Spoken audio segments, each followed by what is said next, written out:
અનેરો દિવસ છે. ગુજરાત અને ગુજરાત બહાર 75 બ્લડ કેમ્પના આયોજન થયા છે. સાથે સાથે વૃક્ષારોપણ અને ડિસેબલ્ડ બાળકો અને મેન્ટલ રિટાયર્ડ બાળકો માટેની સ્પેશિયલ કેમ્પ થયા છે. આ બદલ જે ભાઈઓ બહેનોએ આમાં આ જહેમત ઉઠાવી છે એ બદલ હું ખૂબ ખૂબ આભાર માનું છું. અને આ જે પણ રક્તદાન કરશે એ સૌ લોકોનો હું ઋણી રહીશ.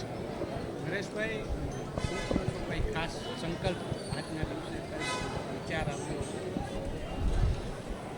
એક જ સંકલ્પ આજના દિવસે આવે કે દરેક સમાજના લોકો હળીમળીને રહે, આનંદથી રહે અને શાંતિ રાખી અને એકમેકના બની અને એકબીજાના કામ કરે એવી મા ખોડલ પાસે પ્રાર્થના કરી. નરેશભાઈ, આનંદીબેને એક નિવેદન સ્ટેજ પર કે પરિવારના લોકો દીકરીઓને અભ્યાસ માટે મોકલે છે, પરંતુ અભ્યાસની સાથે સાથે અન્ય યુવકો સાથે ભાગી જાય છે, બાળકનો જન્મ થાય છે અને તેને સાચવવાવાળું કોઈ નથી રહેતું, અનાથ બને. અને સમસ્યા બહુ મોટી સમાજની દરેક સમાજમાં મોટી સમસ્યા છે.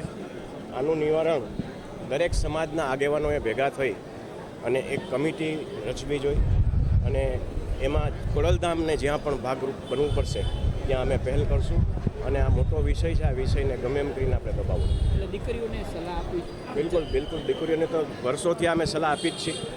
પ્રેમ કરવો એ કોઈ પાપ નથી, પણ પ્રેમ કોની સાથે થાય છે, માવતરની આપણને પરમિશન મળે છે કે નહીં, આ બહુ મહત્ત્વની વાત છે. નરેશભાઈ, દીકરીઓ જે પ્રેમની વાત આવે છે એક આંતરિક ખોટી રીતના આંતરિક લાગણીઓમાં તણાઈ જાય છે, ખોટી લાગણીઓમાં ફસા જતું હોય એવી કિસ્સાઓ જેમ સમય ફરતો જાય છે એમ આ બધા પ્રશ્નો આવવાના. સોશિયલ મીડિયાનો જમાનો છે. દીકરીઓ કાચી ઉંમરની હોય, ગમે રીતે એટ્રેક્ટ થતી હોય અને આમાં ક્યાંક ઘણી જગ્યાએ ફસાતી હોય. તો દીકરીઓને પણ મારી આ તકે આજના દિવસે ખાસ વિનંતી છે અને લાગણી છે કે આમાં બહુ ચકાસી અને ક્યાંય એટ્રેક્ટ થવાની જરૂર નથી. પ્રભુ પર ભરોસો રાખવો, ભગવાન ઉપર ભરોસો રાખવો. જે આપણને મળવાનું છે અહીંથી કોઈ છીનવી નથી જવાનું. એટલે કોઈ જાતનું એટ્રેક્શન ન થાય અને દીકરીઓ વ્યવસ્થિત રીતે માવતરનું માની અને આગળ વધે એવી આ તકે વિનંતી કરું. તમે પણ એક પિતા છો, કે કોઈ પિતા કે માતા એવું વિચાર કે દીકરીને નમવું પડે, દીકરીઓ જે રીતના પગલાં ભરી રહી છે?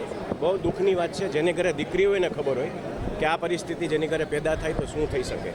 એટલે દીકરીઓને ફરીથી મા બાપ તો ઈચ્છતા જ હોય કે એની દીકરી બહુ સારા ઘરે જાય, સારી જગ્યાએ પ્રસ્થાપિત થાય, પણ જ્યારે આવા પ્રશ્નો હોય ત્યારે દુઃખની વાત છે. દીકરીઓને ફરીથી અપીલ અને વિનંતી કરું છું કે એટ્રેક્શનમાં ન આવી અને સાચા પગલે સાચા રસ્તે જાય. જે સિંગર દીકરીઓ છે તેને લઈને પણ ઘણા વિવાદો થઈ ગયા છે, કારણ કે દીકરીઓ સિંગર ન બને એવી પણ ક્યાંક સમાજ અગ્રણીઓએ વાતો કરી.